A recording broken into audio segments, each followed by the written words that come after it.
नमस्कार, स्वागत है आपका एसजीआर एजुकेशन पे। ये है फैलेसी की सीरीज़ का पार्ट 4 जिसमें हम इक्विवोकेशन फैलेसी और बेस रेट फैलेसी को पढ़ने वाले हैं। इससे पहले 3 पार्ट्स मैंने डाले हैं, ज़रूर देखिएगा, नहीं देखे हैं तो। ये हेल्प करेगी आपका एक क्वेश्चन फैलेसी का जो पेपर में आता है उसे सॉल्व करवाने में। कल आपको इसका 5th पार्ट मिल जाएगा। फिलहाल मैंने 5 ही बनाए हैं। अगर आपके कोई सजेशन है कमेंट में लिख दीजिए कौन सी फैलेसी आपको पढ़नी है या कम समझ में आती है। अभी अनअकैडमी लेके आया है एक नया ऑफ़र सब्सक्रिप्शन पे। जो भी लोग कंप्लीट कोर्सेज़ से आपके दिसंबर अटेम्प्ट की तैयारी करना चाहते हैं तो आपके लिए सबसे अच्छा मौका है, क्योंकि 25% अनअकैडमी के ये जो बिगेस्ट ऑफर है उसमें आपको सब्सक्रिप्शन मिलेगा SCRYT कोड के साथ, जिसमें कि आप 6 मंथ का सब्सक्रिप्शन 10,527 रुपीज़ में ले सकते हैं और उसमें आप किसी से भी पढ़ सकते हैं अनअकैडमी के कंप्लीट नोट्स, प्रैक्टिस टेस्ट और सारी क्लासेस, चाहे वो किसी भी सब्जेक्ट की हो, पेपर 1 की हो, सारे टीचर्स की क्लासेस आप अनलॉक कर पाएंगे। तो ये ज़रूर कर लीजिए, आपको ये मौका है 27 जुलाई से पहले पहले आपको ये फ़ीस जो है वो इतनी ही देनी होगी और 25% आपकी बचत हो जाएगी। देखिए, इक्विवोकेशन फैलेसी किसे कहते हैं? इक्विवोकेशन फैलेसी रेफ़र करते हैं कि एम्बिगियस वर्ड्स, मतलब कि ऐसे शब्द जिनके मीनिंग क्लियर नहीं होते, ऐसे फ्रेजेस जिनके मीनिंग क्लियर नहीं होते, उनका इस्तेमाल करना एक सेंस से ज़्यादा, मतलब मोर देन वन सेंस एक सेम आर्ग्यूमेंट में।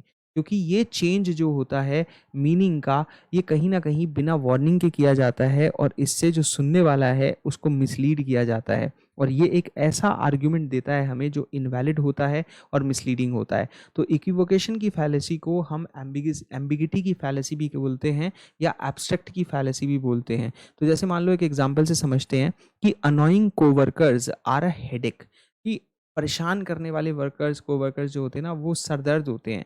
Pen killers can help you get rid of headache, कि पेन किलर्स ना तुम्हें मदद करेंगे हेडेक से जो है वो छुटकारा दिलाने के लिए। तो पेन किलर्स आपकी मदद करेंगे अनोइंग कोवर्कर से भी। अब यहाँ पे एम्बिगिटी यूज़ हो गई, तो इक्विवोकेशन की फैलेसी जो है ज़्यादातर आप देखेंगे कहाँ यूज़ होती है, ह्यूमरस वे में ज़्यादा यूज़ होती है या यूज़ की जाती है। लेकिन इसको कई बार डेलिब्रेट अटेम्प्ट के तौर पे भी ऐसे शब्दों को जिनके एब्स्ट्रैक्ट मीनिंग होते हैं, कई मीनिंग होते हैं, सेंटेंसेस में जानबूझ के इस्तेमाल किया जाता है दूसरों से सच छुपाने के लिए भी। तो जैसे यहाँ पे जोड़ दिया गया कोवर्कर्स को पेन किलर्स के साथ, किस तरीके से? पहले कोवर्कर्स को हेडेक के साथ जोड़ा और पेन किलर्स को हेडेक के साथ जोड़ा ताकि कोवर्कर्स और पेन किलर्स को एक साथ लाया जा सके। तो ये इक्विवोकेशन की फैलेसी एम्बिगिटी या एब्स्ट्रैक्शन की फैलेसी भी कहलाती है। फिर एक फैलेसी आती है बेस रेट की फैलेसी। बेस रेट फैलेसी किसे कहते हैं? तो देखिए, बेस रेट फैलेसी का मतलब है कि tendency to ignore relevant statistical information in favour of case specific information. ज़्यादातर सरकारें ऐसा करती है, आपने देखा होगा। बेस रेट की फैलेसी जो है, ऐसी टेंडेंसी है कि इग्नोर करना जो आज के आंकड़े हैं, रेलिवेंट स्टैटिस्टिकल इंफॉर्मेशन है, उसको हम इग्नोर करते हैं ताकि केस स्पेसिफिक इंफॉर्मेशन हम जो है वो पा सकें। कैसे?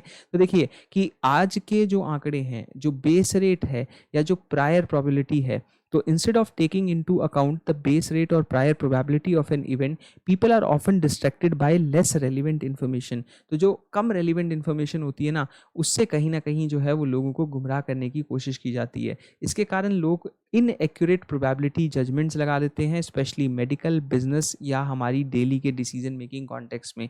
बेस रेट फैलेसी जो है उसको हम बेस रेट नेग्लेक्ट या बेस रेट बायस भी बोलते हैं। ज़्यादातर आप देखेंगे, जैसे एक एग्जांपल समझाता हूँ कि मान लो you are asked to guess कि वेदर मार्क प्लेज सॉकर और golf based on the following personality description. Mark has a PhD, reads poetry and love his cat. अब देखो, आपसे ये पूछा जाए कि आप गेस करिए कि मार्क जो है वो सॉकर या गोल्फ जो है वो खेलता है नहीं खेलता, उसकी पर्सनैलिटी के हिसाब से बताइए। पर्सनैलिटी में बताया गया है कि मार्क के पास PhD है, वो पोइट्री रीड करता है और अपनी कैट पसंद करता है। तो आपकी गट फीलिंग ये कहेगी कि मार्क ना अपर क्लास बंदा लग रहा है, तो ये गोल्फ खेलता होगा। हाउएवर ये एक बेस रेट फैलेसी है, since far more people play soccer than golf.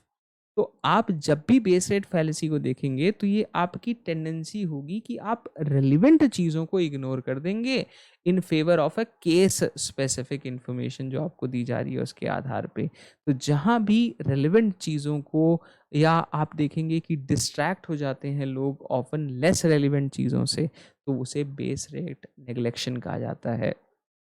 या बेस रेट की फैलेसी कहा जाता है। ये ऐसा ही है कि हम रेलेवेंट चीज़ों को इग्नोर करेंगे और इररेलेवेंट चीज़ों की तरफ हमारा ज़्यादा ध्यान जाएगा या लेस रेलेवेंट चीज़ों की तरफ ध्यान ज़्यादा जाएगा, और ऐसा बहुत से लोग अपने फ़ायदे के लिए किसी आर्ग्यूमेंट में जीतने के लिए करते हैं। सब्सक्राइब करिए चैनल को और इसका नेक्स्ट पार्ट आपको मिलेगा कल। शुक्रिया।